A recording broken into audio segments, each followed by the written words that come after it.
चलो वेव्स में क्या बचा था? साउंड में, हाँ, साउंड वेव्स में रेजोनेंस इन ऑर्गन पाइप।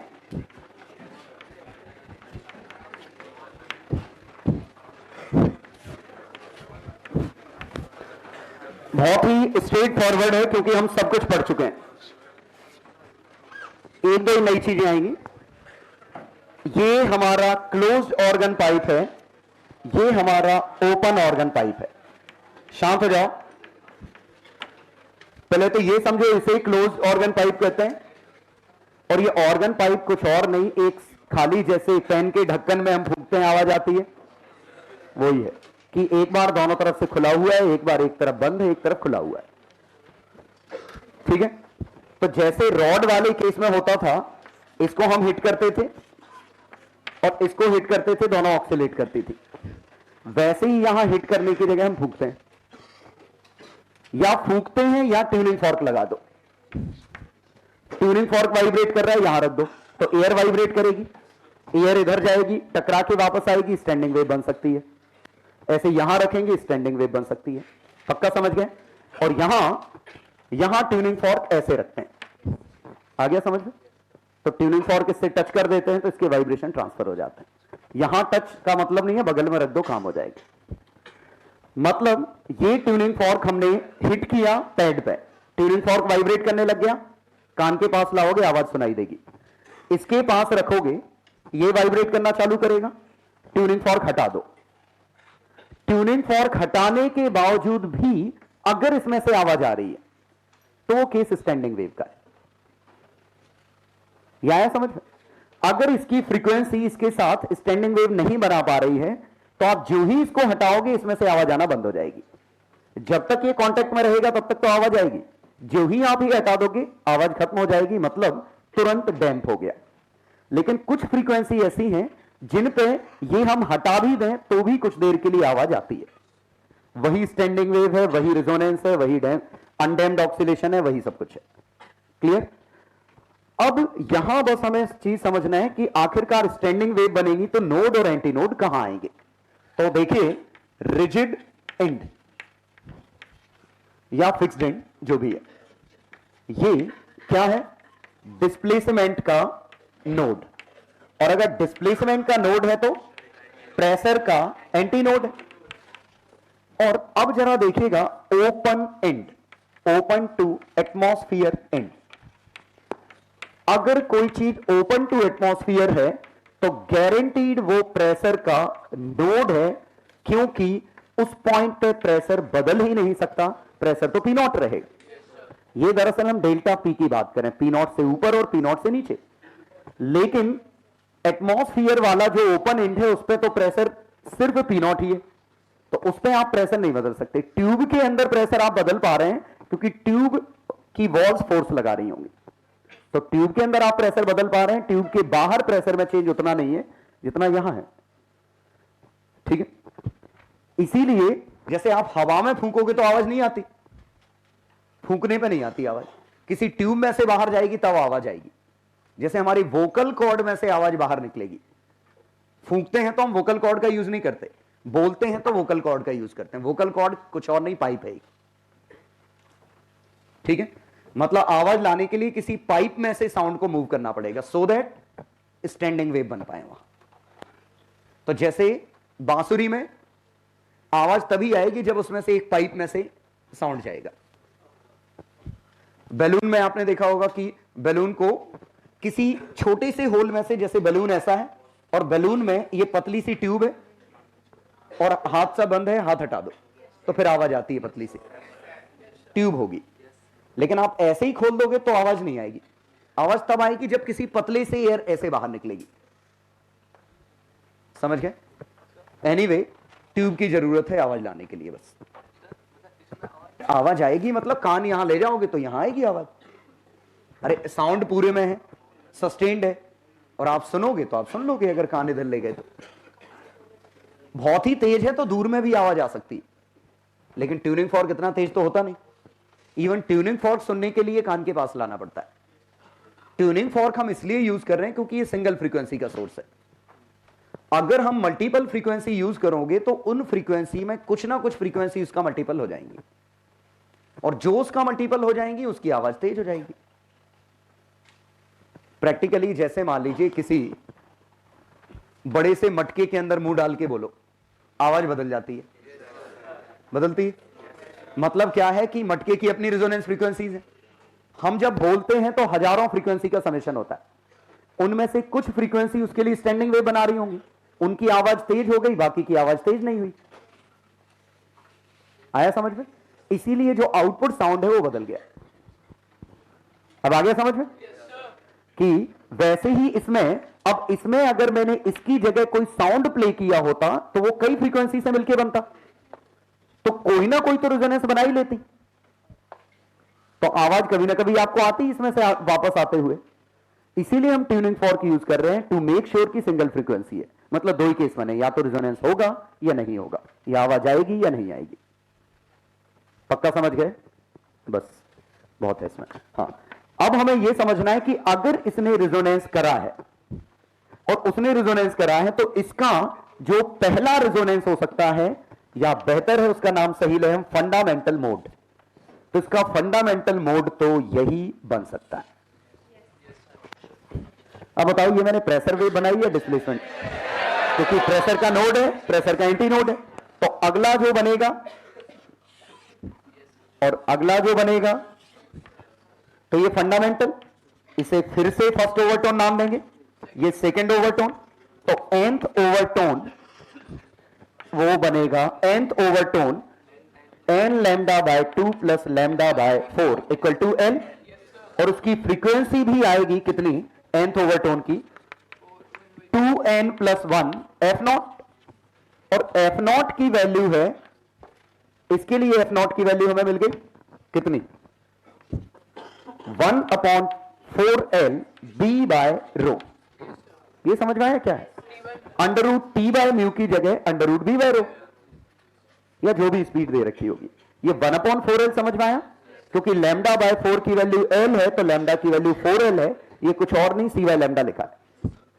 और इसमें जो फंडामेंटल बनता प्रेशर ऐसा, अगला जो बनता ऐसा, अगला बनता ऐसा, तो n वाला बनता nth ओवरटोन में n प्लस 1 लोब बनते, nth ओवरटोन, क्योंकि ये फर्स्ट ओवरटोन है, ये सेकंड ओवरटोन है, तो n प्लस 1 लोब्स बनते, तो n plus 1 lambda by 2 equal to n, तो इसकी frequency n plus 1 f naught, और इसका फंडामेंटल कितना है 1/4l sorry 2l b by रो, और ये 2f नॉट, ये 3f नॉट, और अंतर क्या आया, इसका f नॉट, इसका 3f नॉट, इसका 5f नॉट। Common sense? कोई दिक्कत तो नहीं? हाँ, ये मैंने प्रेशर वेव बनाई है। अगर डिस्प्लेसमेंट वेव पूछी होती, ये फील आया, और यहां डिस्प्लेसमेंट वेव पूछी होती,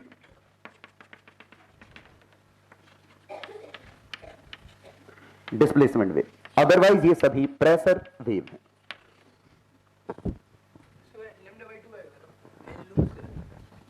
nth overtone n plus 1 loops, first overtone में 2 लूप है ना, आ गया समझ में? अब इसमें जबरदस्ती के नोड अगर क्रिएट करने हैं,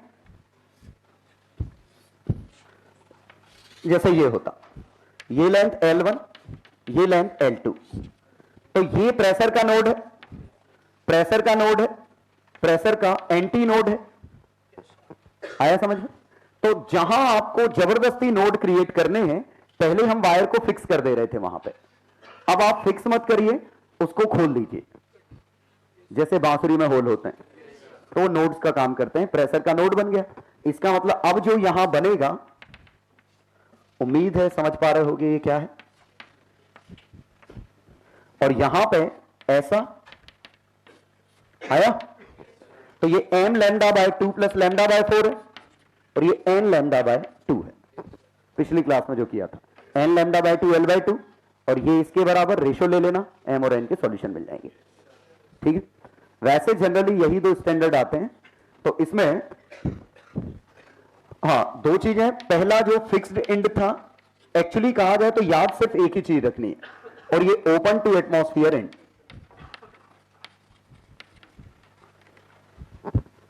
तो जो रिजिडली क्लैम्ड है उसका डिस्प्लेसमेंट का नोड होगा, क्योंकि डिस्प्लेसमेंट पार्टिकल मूव नहीं कर सकते, लेकिन प्रेशर का एंटी नोड हो जाएगा। ओपन एंड में जस्ट उल्टा हो जाएगा। बाकी कुछ याद रखने वाली चीज ही नहीं है, और हम इसकी मदद से स्पीड निकालेंगे, बाकी सब टप्पा है। जैसे ये भी कुछ याद रखने वाली चीज नहीं। आ गया समझ में? तो दो तरह के ऑर्गन पाइप होंगे। अब नाम यहां समझते हैं, closed organ pipe, open organ pipe. कम से कम एक जगह से तो ओपन दोनों ही है, क्योंकि अगर दोनों तरफ से बंद कर दो आवाज कैसे जाएगी अंदर? तो एक तरफ से तो ओपन है ही, इसीलिए अगर क्लोज लिखा है तो वो एक ही तरफ से क्लोज होगा, और ओपन लिखा है तो अंडरस्टूड है दोनों तरफ से ओपन होगा, क्योंकि एक तरफ से तो ओपन हमेशा ही है। ठीक है, तो बस आपको यह समझना है कि कब कौन सा पाइप लिखा हुआ है, ठीक है, और किस ओवरटोन में ऑक्सीलेट कर रहा है। और वो रटेंगे नहीं, हम हमेशा बना लेंगे ना। पिछली बार भी रटने के लिए रिकमेंड किया था ना, अब कर रहा हूं। और ये ऐसे आ गया तो ये बनेगा, तो ये तो लिखने की जरूरत नहीं, उसी को हम लिखते हैं ना। अभी ये पूरा फोटो नहीं बनाएंगे, हम इसमें लिखेंगे। तो पहला ओपन ऑर्गन पाइप,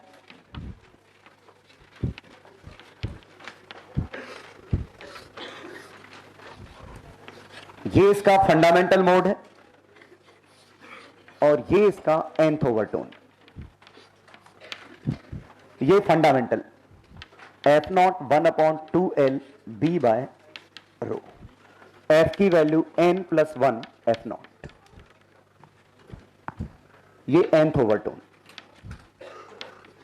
ऐसे करके लिखेंगे। ऐसे ही क्लोज्ड ऑर्गन पाइप, ये फंडामेंटल,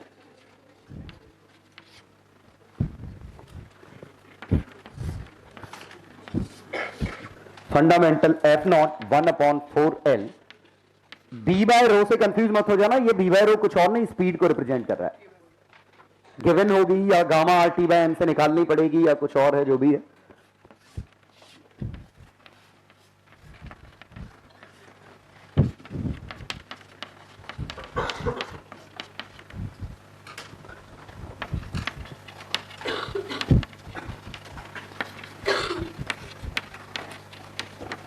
इस तरह लिखिए। चलो अब देखिए example.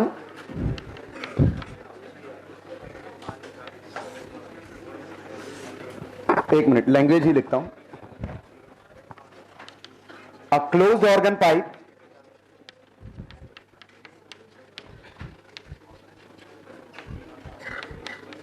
(120 centimeter) contains helium at 27 degree,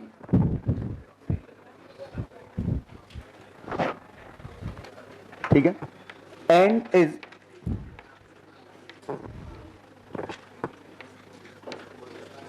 oscillating in second overtone. Second overtone में ऑक्सीलेट कर रहा है, ठीक है। पहला location of pressure nodes,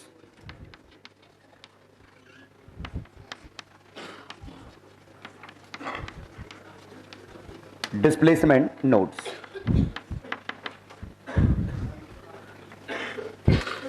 closed in as x equal to, ठीक है। Third frequency, speed and frequency of sound,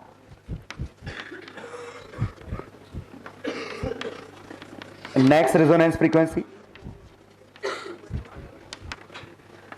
minimum resonance frequency,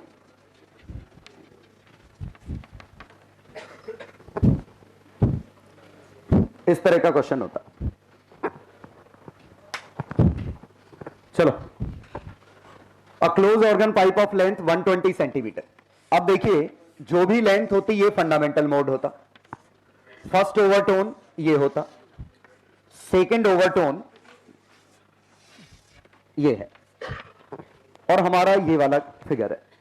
ये लेंथ 120 सेंटीमीटर दे रखी है, तो lambda by 2 plus lambda by 2 plus lambda by 4 120, 5 lambda by 4 120, lambda की value 24 का 4 गुना 96, wavelength आ गई 96 centimetre. अब वेवलेंथ अगर 96 सेंटीमीटर आ गई तो ये x इक्वल टू 0 है, तो लैम्डा बाय 4 की वैल्यू 24 है, तो प्रेशर का नोड आया एक तो 24 पे, प्रेशर का नोड आया एक 72 पे, एक प्रेशर का नोड आया 120 पे। आया समझ में? हर लैम्डा बाय 2 के गैप पे आएंगे। तो प्रेशर के नोड्स, तो पहला आंसर आया 24, 72, 120। लेकिन डिस्प्लेसमेंट के नोड अगर चाहिए तो डिस्प्लेसमेंट का पल्स या तो ये समझिए कि ऐसा बनेगा। आया समझ में? तो डिस्प्लेसमेंट का एक नोड ये आएगा, एक नोड 48 पे, एक नोड 96 पे, एक नोड 0 पे।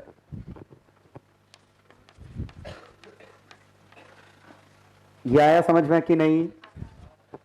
हमने इसका फोटो बनाया और प्रेशर का नोड चाहिए, तो वो देखा 0 कहां कहां है, तो हमें ये लेंथ पता थी, ये लेंथ पता थी, ये लेंथ पता थी, सब निकाल ली।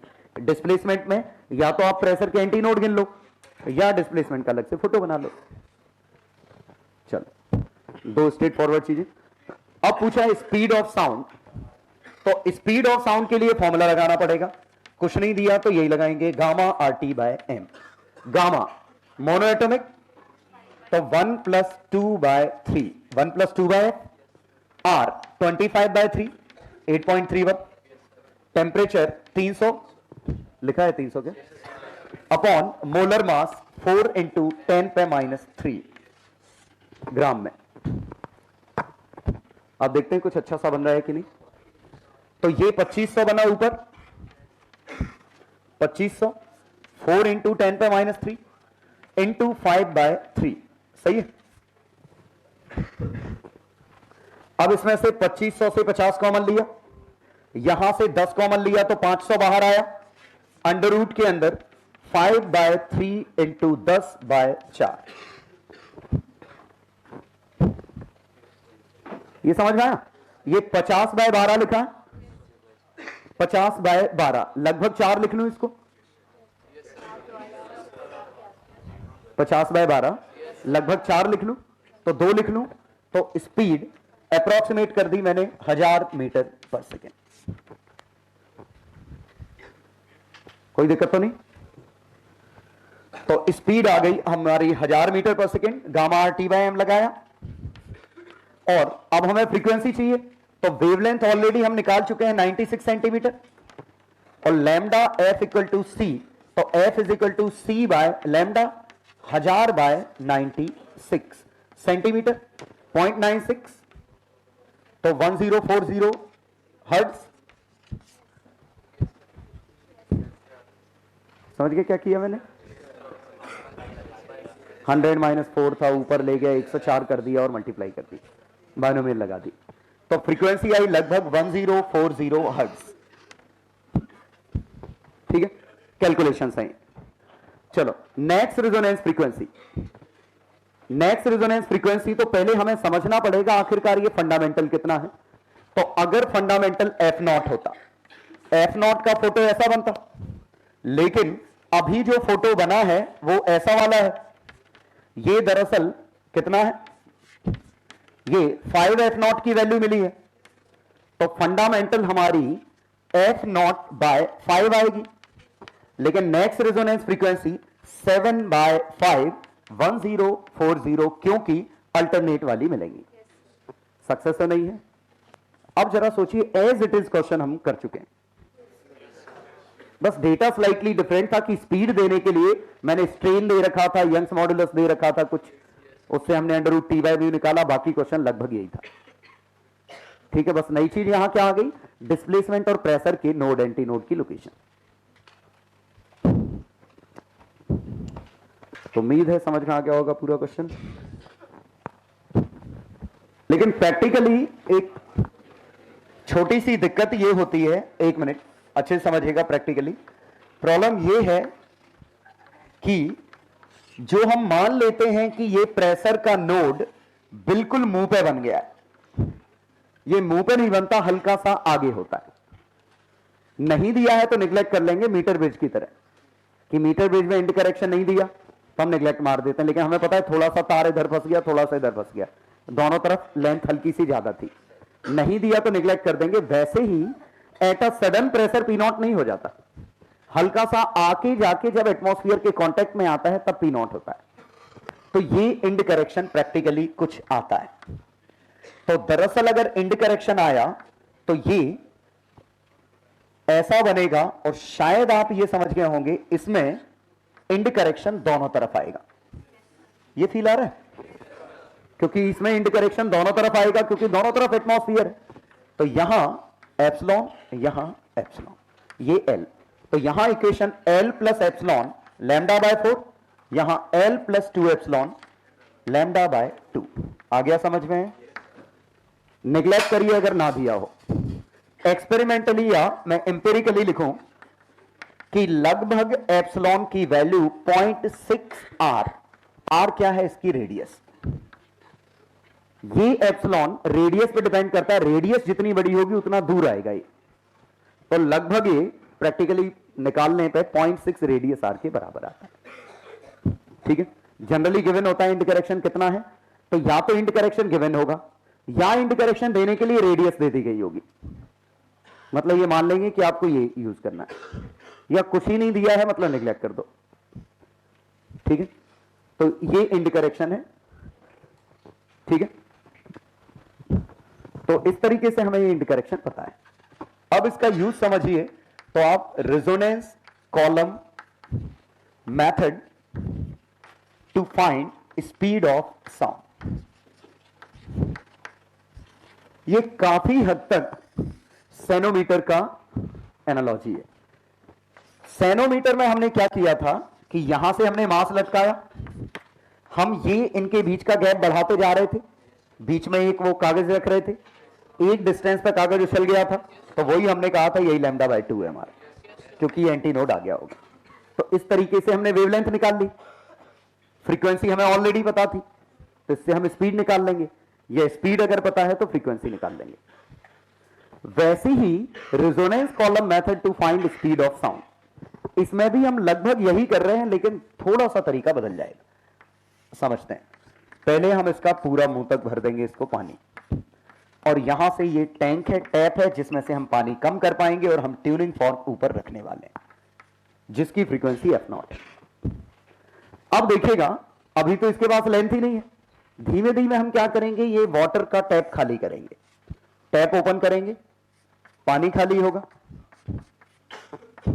तो अब देखिएगा हम क्या करेंगे, ट्यूनिंग फॉर्क लाएंगे, आवाज सुनेंगे, थोड़ा पानी बाहर निकाला, आवाज सुनी, ट्यूनिंग फॉर्क हटाने के बावजूद आवाज आ गई, मतलब स्टैंडिंग वेव बन गई।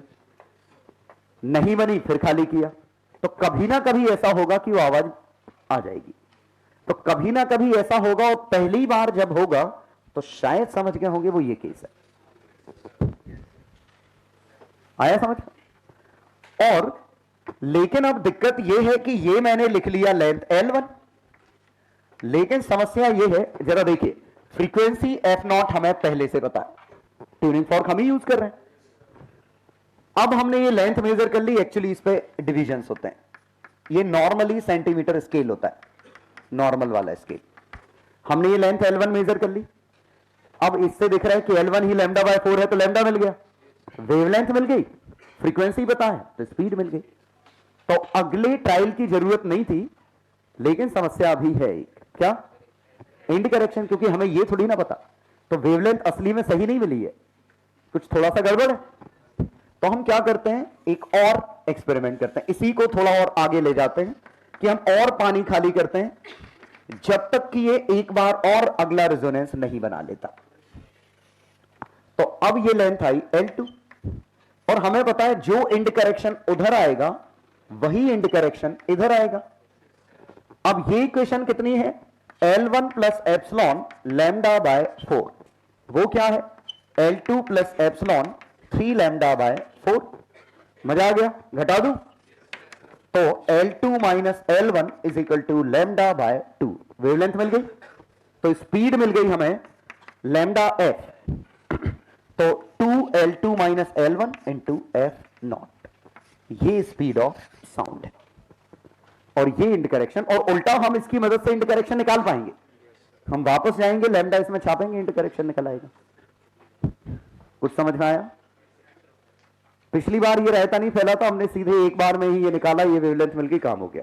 क्योंकि यहां जो चीज आपने क्लेम कर दी वही नोड है, लेकिन यहां नोड आप जबरदस्ती क्रिएट नहीं कर रहे हो, एटमॉस्फेयर के भरोसे हो, इसीलिए वो हल्का सा आगे निकल जाता है। ठीक है, वंस अगेन ना दिया हो तो हम उसे निगलेक्ट करेंगे। इसीलिए नाम देखिए क्या है, रेजोनेंस कॉलम मेथड। ये वाटर का कॉलम है और बचा हुआ हिस्सा इसके साथ रेजोनेट कर रहा है, मतलब इसकी फ्रीक्वेंसी उसके साथ जब मैच कर जाएगी स्टैंडिंग वेव बन जाएगी। हम वो दो केस दिख रहे हैं, इसे फर्स्ट रेजोनेंस कहते हैं, इसे सेकंड रेजोनेंस कहते हैं। ये first resonance occurs at length L1, second resonance occurs at length L2। अब आ गया समझ में? ये फंडामेंटली नहीं है, अरे रेजोनेंस का नाम, ये तो बस पहली बार रेजोनेंस कब मिला, तो पहली बार रेजोनेंस कब मिला, दूसरी बार रेजोनेंस कब मिला? ऑब्वियसली फंडामेंटल मोड में पहली बार मिला है। करेगी ना, हम तो ऊपर की वेव की बात कर रहे हैं, यहां जो बनेगी वो बाद की बात है। हम इस पार्ट में जो वेव बनेगी इसमें अच्छा खासा रिफ्लेक्शन होता है, मतलब लगभग 90% से भी ज्यादा रिफ्लेक्शन होता है। यहां ये अच्छा खासा रिफ्लेक्टिंग है वाटर सरफेस।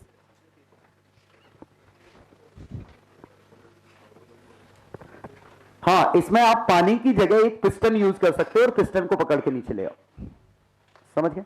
जरूरी नहीं है पानी यूज करो, आप पिस्टन यूज करके पिस्टन खिसकाते रहो। फिर मैकेनिज्म बनाना पड़ेगा पिस्टन को खिसकाने का। यहां मैकेनिज्म की जरूरत नहीं, टैप खोल दो नीचे यार।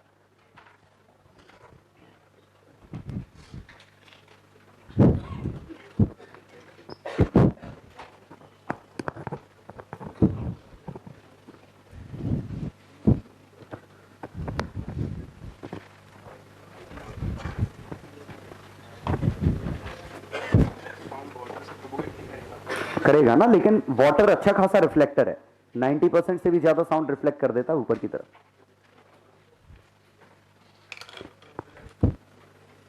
अगर आप कभी स्विमिंग पूल वगैरह में पूरी डुबकी लगाएं, बाहर की आवाजें बहुत कम सुनाई देती, समझ गए? क्योंकि वाटर सरफेस अच्छा खासा रिफ्लेक्टिंग है, साउंड बिल्कुल अंदर जाएगा लेकिन काफी कम। और एक और खास बात, पानी के अंदर दो लोग बोल रहे हैं तो आवाज बहुत साफ आती है।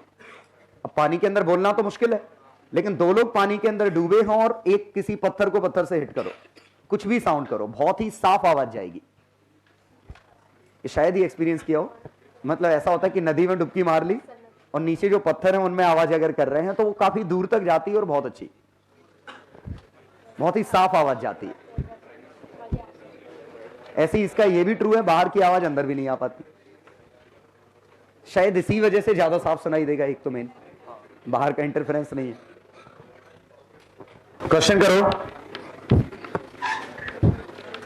In resonance column method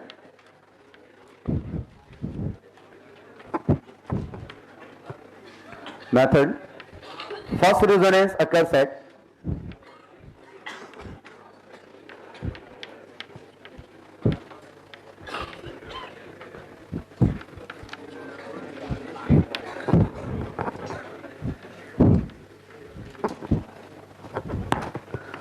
(11 centimeter and 35 centimeter respectively.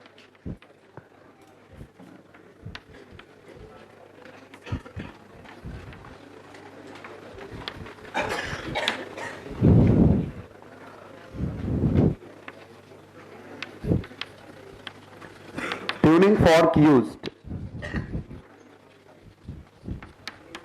has frequency 700 Hz. Fine. Lambda, end correction,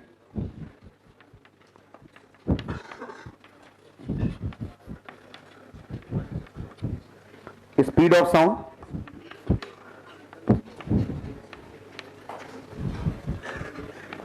error in calculation of lambda सी। अरे एरर के कैलकुलेशन लीस्ट काउंट की एरर है। ये लेंथ 11.0 प्लस माइनस 0.1 है, ये 35.0 प्लस माइनस 0.1 है, और ये L2 माइनस L1 करके निकलेगा तो लैम्डा में एरर आएगा। फ्रीक्वेंसी में नहीं दिया तो एक्यूरेटली नोन है।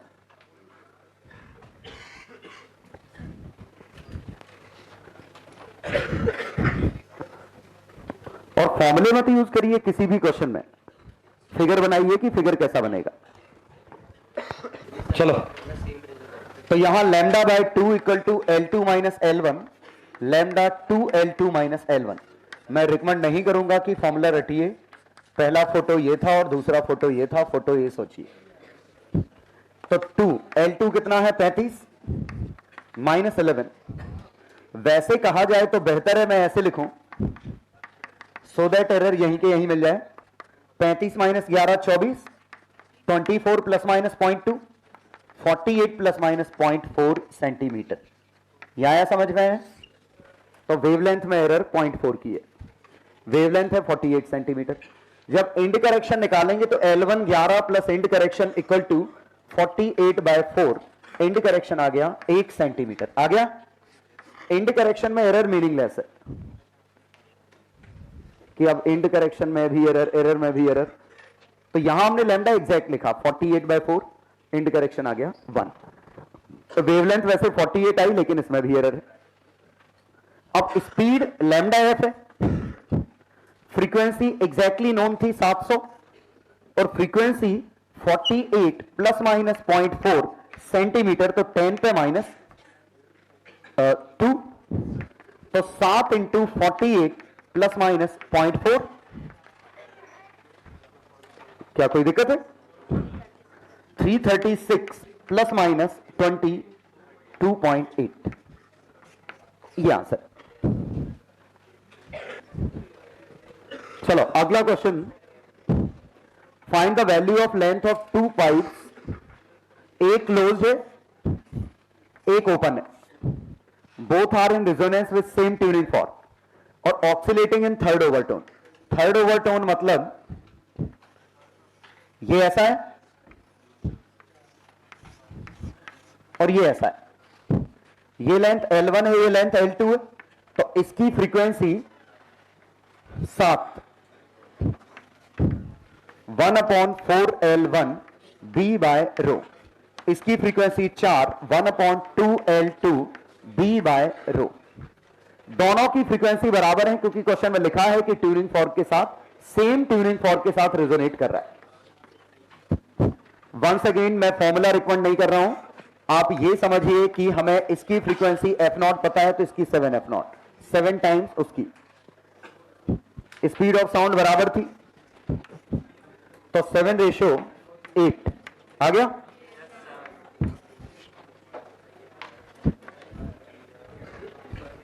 समझ गए? चलो अगला क्वेश्चन। अगले क्वेश्चन में अ pipe open at both and is vibrating in second overtone in unison with a rod clamped। एक रॉड है जो ऐसे क्लैम्प्ड है एक जगह, ये दोनों सेम फ्रीक्वेंसी पे वाइब्रेट कर रहे हैं।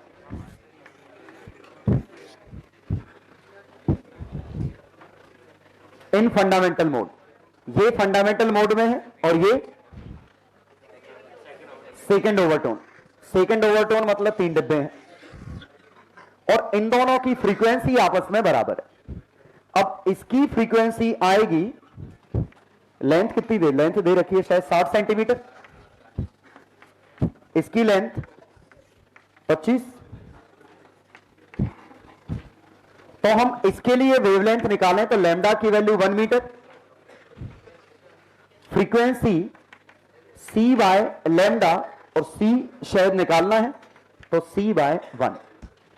इसके लिए वेवलेंथ निकालें तो 40 सेंटीमीटर, c दे रखा है 300, तो इसके लिए फ्रीक्वेंसी आएगी c बाय लैम्डा 300 बाय 0.4 और ये वैल्यू उसके बराबर है, तो 300 बाय 0.4 इज इक्वल टू इसका c बाय 1। तो c की वैल्यू आ गई 300 into 5 bye 2 bye 5, 750 metre per second. आ गया समझ में? हालांकि इस फिगर की जरूरत नहीं थी, लेकिन ये समझिए ये जब ऐसे वाइब्रेशन करेगा तब ये लॉन्गिट्यूडनल वाइब्रेशन करेगा। मतलब शायद ये समझिए क्वेश्चन ऐसा है, ये पाइप इधर था, ये इधर था, मैंने इसको जोर से मार दिया तो ये ऑक्सीलेट करने लग गया, इसकी वजह से इसमें लॉन्गिट्यूडनल डिस्टर्बेंस पैदा हो गए और इसमें भी स्टैंडिंग वेव बन गई। मतलब इत्तेफाक से इसमें भी स्टैंडिंग वेव बन गई, लेकिन वो थर्ड ओवरटोन वाली, सेकंड ओवरटोन वाली बनी। शायद फिगर समझ में आया हो क्या है? ये ऐसे ऐसे वाइब्रेट करेगा तब जाके इसमें लॉन्गिट्यूडनल वेव बनेगी। हाँ, तो इसमें होमवर्क आ गया डीसीटी, सभी इलस्ट्रेशन एक्सरसाइज तो करने हैं माइनस बीट्स। लास्ट डीसीटी जो भी है, बीट्स वाले क्वेश्चन फिलहाल छोड़ देना, बाकी कर लेना।